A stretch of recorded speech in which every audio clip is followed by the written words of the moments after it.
Bertemu kembali dalam rentasan berita edisi 729 bersama saya Zawazi Yusof dan antara paparan utama. Siapa bohong isu tabung haji? Implikasi RUU perbekalan 2020 lulus tipis. Melayu Raya baru benih sudah kedetainya. Wajah Azmin sudah tidak kabur lagi.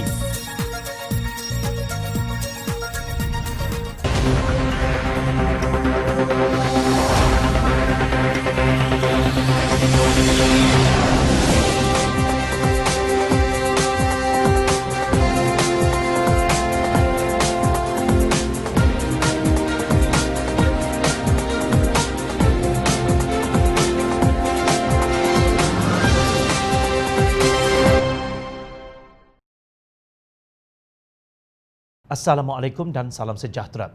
Debat berani semuka anjuran Sinar Harian yang dikendalikan Tan Sri Johan Jaafar antara Datuk Seri Aziz Rahim dan Datuk Seri Dr. Mujahid Yusof telah berlalu pada 14 Ogos. Namun masih kedengaran pertanyaan yang meminta Mujahid menjelaskannya dengan lebih lanjut. Justru Jom Channel membuka ruang untuk Mujahid menjelaskan beberapa persoalan yang dibangkitkan oleh Aziz pada debat tersebut dalam program secara langsung Bicara YB Datuk Seri Dr. Mujahid Yusof Rawa siri ke-6 yang bertajuk Politik Berprinsip atau Politik Berpolitik Isnin lalu. Berhubung dakwaan Aziz Rahim bahawa pengurusan terdahulu tabung haji dipecat seolah-olah mereka sudah bersalah, Mujahid menjelaskan tindakan terhadap mereka adalah berkaitan dengan laporan polis berhubung dakwaan salah guna kuasa. Siasatan dalaman tidak mencukupi dengan tempoh yang memakan masa. Mana-mana syarikat pun sudah lumrah apabila ada siasatan dalaman, mereka terlibat dibekukan daripada jawatan, bukannya dibuang, kata bekas menteri di Jabatan Perdana Menteri itu. Mujahid berkata sekurang-kurangnya 4 laporan polis terhadap mereka. Satu berkenaan Yayasan Tabung Haji YTH di mana pengerusi dan CEO Ketua Pegawai Eksekutif serta COO Ketua Pegawai Operasi telah dibuat laporan polis. Keduanya laporan polis berkenaan satu transaksi pembelian tanah ladang di luar negara yang melibatkan FGV iaitu FGV Holdings Berhad dengan nilai yang meragukan. Ia melibatkan jenayah perdagangan. Dakwaan itu dibuat terhadap CEO dan juga COO. Satu lagi kes tabung haji menjual satu usaha sama ladang dengan Indonesia. Tabung Haji Indo Plantation juga melibatkan soal perjanjian bersyarat jual beli yang meragukan dengan memberi satu gambaran tidak betul kepada kedudukan keuangan tabung haji, jelas Mujahid. Ketika pentadbiran Pakatan Harapan pada tahun 2018, Mujahid mendedahkan dapatan siasatan dalaman institusi Islam itu susulan laporan keuangan tabung haji 2017 yang bercanggah termasuk isu keuntungan. Laporan pertama melibatkan dana program Yayasan Tabung Haji atau YTH tahun 2017 yang berjumlah lebih daripada 22 juta ringgit telah dikeluarkan untuk aktiviti yang mempunyai kecenderungan politik. Bagaimanapun Aziz berkata dana 22 juta ringgit yang digunakan itu bukan wang daripada pendeposit tabung haji. Tetapi kata bekas pengerusi tabung haji itu, sebahagian dana itu hasil daripada keuntungan pelaburan tabung haji yang berjumlah 7 juta ringgit selain sumbangan UMNO, kerajaan persekutuan dan syarikat-syarikat yang tidak pernah berniaga dengan tabung haji untuk menjalankan aktiviti bulan Ramadan 2017. Dalam hubungan ini, Mujahid mengingatkan YTH tidak boleh menerima sumbangan daripada parti politik. Mengenai isu penubuhan Suruhanjaya Siasatan Diraja RCI yang dibangkitkan oleh Aziz, Mujahid mempersoal kewajaran Kerajaan Perikatan Nasional menubuhkan RCI. Bila tabung haji sudah berjaya, seharusnya tidak timbul lagi misteri. Lainlah kalau pemulihan itu lingkup. Tapi kalau pemulihan itu sukses, saya tidak faham mengapa isu RCI dibangkitkan semula, ujarnya.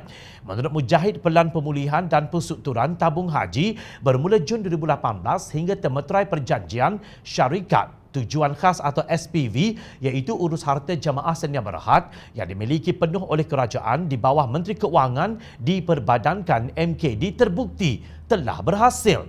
Beliau berkata pencapaian itu dapat dilihat pada lebihan aset tabung haji sebanyak 1.9 bilion ringgit setakat 30 Jun lalu. Terbukti dengan usaha kita iaitu Kerajaan Pakatan Harapan lakukan pada pertengahan 2020, segala soalan yang dikemukakan dijawab oleh kerajaan hari ini.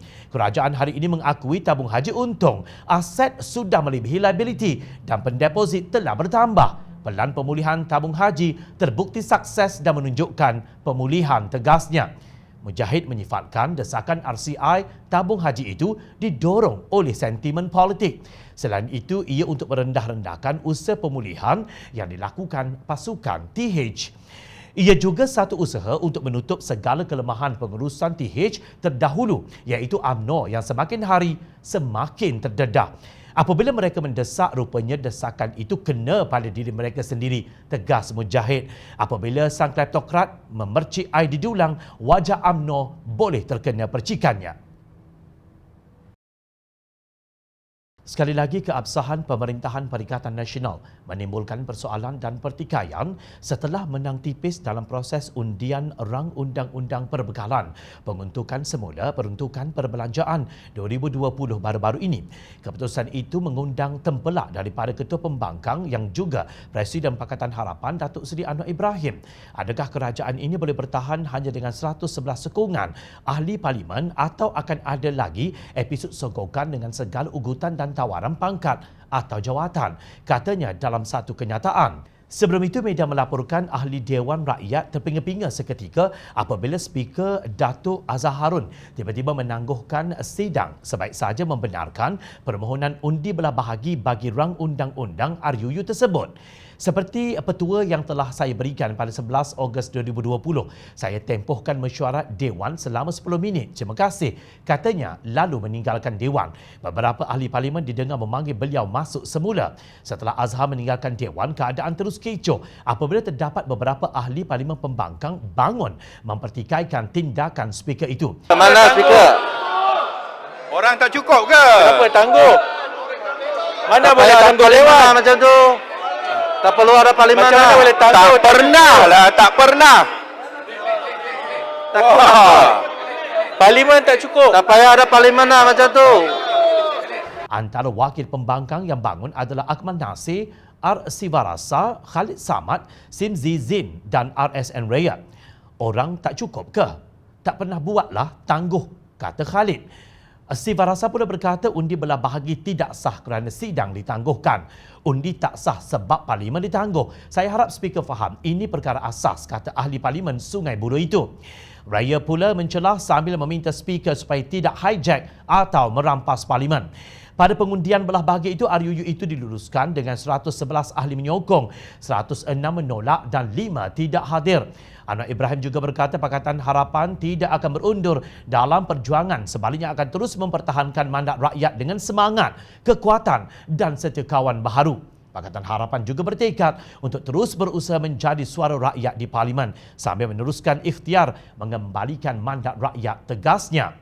Sementara itu, ahli Parlimen Sepang Muhammad Hanifah Maidin turut mengulas keputusan undi belah bahagi berkenaan. Tahniah sekali lagi.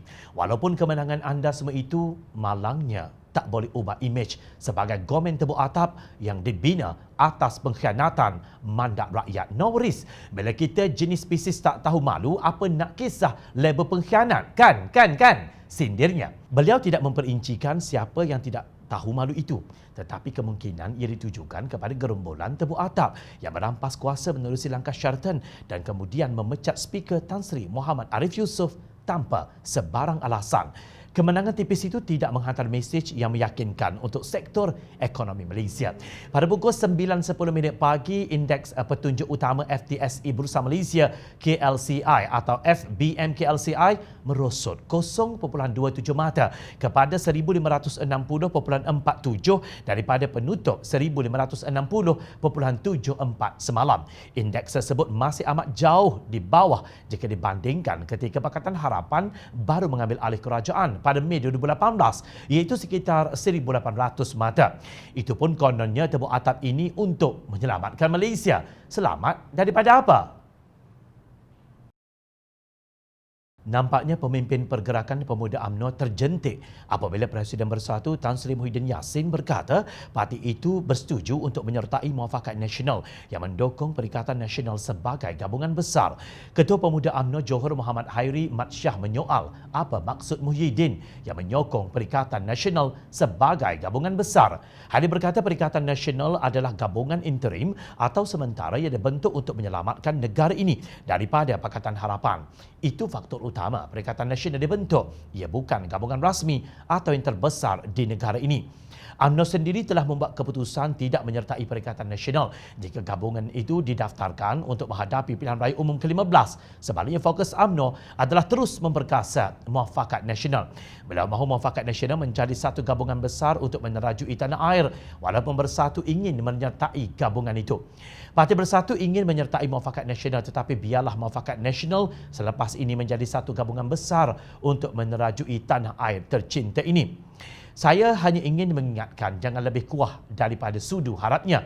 Beliau juga menegaskan bahawa semua pihak khususnya parti-parti politik Melayu ketika ini perlu bersikap terbuka kerana orang Melayu tidak lagi boleh berpecah.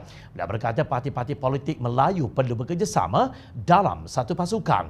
Katanya ia merupakan harapan orang Melayu dan Islam untuk melihat penyatuan ummah di negara ini demi membela nasib semua agama, bangsa dan tanah air. Terdahulu, Muhyiddin seolah-olah meletakkan Perikatan Nasional sebagai gabungan besar yang mencakup Muafakat Nasional. Kata Muhyiddin, saya percaya inilah pilihan terbaik untuk bersatu. Kita memilih untuk berada dalam satu jemaah besar yang menghimpunkan parti-parti utama di negara kita. Dengan terbentuknya penyatuan antara Bersatu, UMNO, PAS dan parti-parti lain dalam kerajaan Perikatan Nasional, sebahagian besar sokongan rakyat telah pun berada di pihak kita. Kenyataan Muhyiddin itu mendapat sambutan Timbalan Presiden PAS, Datuk Seri Tuan Ibrahim Tuan Man dan Setiausaha Agung PAS, Datuk Taqiyuddin Hassan. Tegas beliau, agenda penyatuan ummah sentiasa diutamakan dengan meletakkan Islam dan keikhlasan sebagai asas kepada penyatuan itu. Sementara itu, Setiausaha Agung PAS, Datuk Taqiyuddin Hassan turut melafazkan keyakinan mengenai gandingan UMNO, PAS dan Bersatu tersebut. PAS juga yakin gandingan parti-parti UMNO, PAS dan Bersatu bukan sahaja akan mewujudkan suatu gagasan besar Melayu Raya dan sekaligus memperkasakan struktur masyarakat Malaysia yang merupakan sebuah negara majmuk berbilang bangsa, agama dan budaya seperti termaktub dalam Undang-Undang Teras Malaysia serta sejarah dan pengalaman panjang kita bersama, ujarnya dalam satu kenyataan yang dipetik Harakah Daily. Tetapi nampaknya keikhlasan Bersatu itu dipertikaikan. Bukan mudah usaha ini untuk dicapai. Jadi jangan ada makna tersirat atau tersembunyi di sebalik keputusan Bersatu menyertai Muafakat Nasional. Berhati-hatilah dan juga bersifat adillah supaya jangan nanti yang dikejar pun tak dapat, yang dikendong berciciran, kata Hairi. Kelakar juga kenyataan Hairi ini selepas merampas mandat rakyat pada pilihan raya umum ke-14 yang diberi kepada Pakatan Harapan. Hairi bercakap supaya bersifat adil.